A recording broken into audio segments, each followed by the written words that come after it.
Hi, welcome to SPLAT TV. My name is Bread Knife, and today we're going to take a look at SSDs. Yeah! So, para saan ang SSD? Well, basically, an SSD is very good pang-replace sa old hard drive. And, ang SSD is perfect pang-replace sa mga laptops, like what we're gonna do today. Like on this example. This is a laptop na mag-upgrade into an SSD. So, tatanggalin natin ang hard drive ng laptop and i-replace natin ang SSD.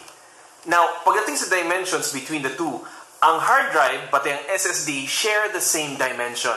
That's why, when you're upgrading to an SSD for your laptop, it's perfect kasi wala ka na gagawin. Isasaksak mo lang, format mo, and you're good to go. However, some SSDs have thinner profiles or mas manipis sila, and they're perfect for ultrabooks. That's why you'll have to make sure kung thin profile bang SSD mo if you're gonna put it on an ultrabook.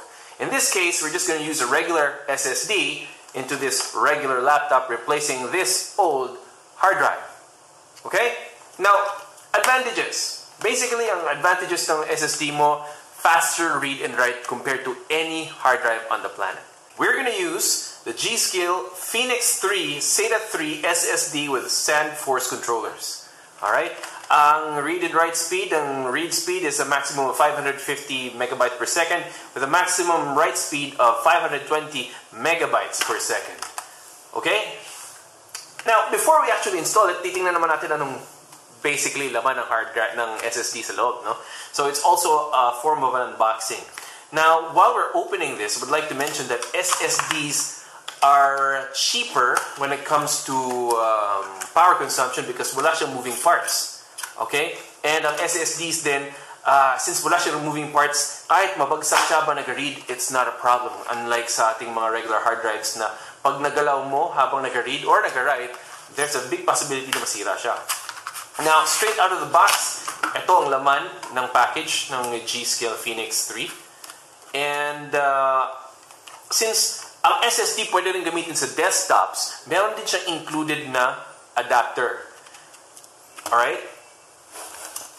By the way, ang SSD nito is a prize won by our very own Lion in the ECS Modman competition.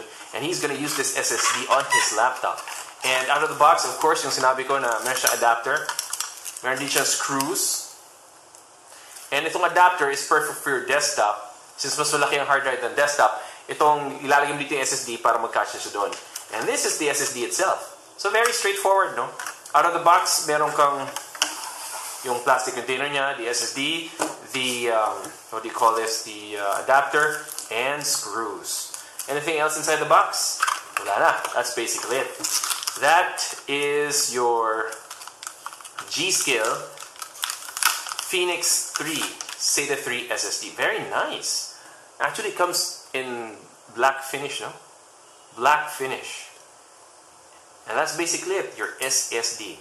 And what's it gonna look like inside in comparison to your basic hard drive? They had the same dimensions. And it's good to take note, if you can see it on the camera, mas manipis ang SSD nito. Therefore, pwede siyang gamitin sa ultrabooks. Can you see that? Can you see that comparison? This SSD is actually thinner than this hard drive, and therefore, this you can use this on laptops, on ultrabooks as well. Okay? So, this is what's gonna look like on the laptop. Dati, ito ang nakalagay na hard drive sa kanya. Alright?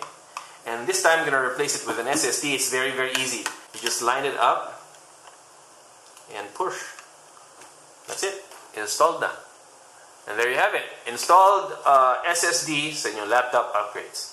Just don't forget to watch for more episodes here on SPLAT TV.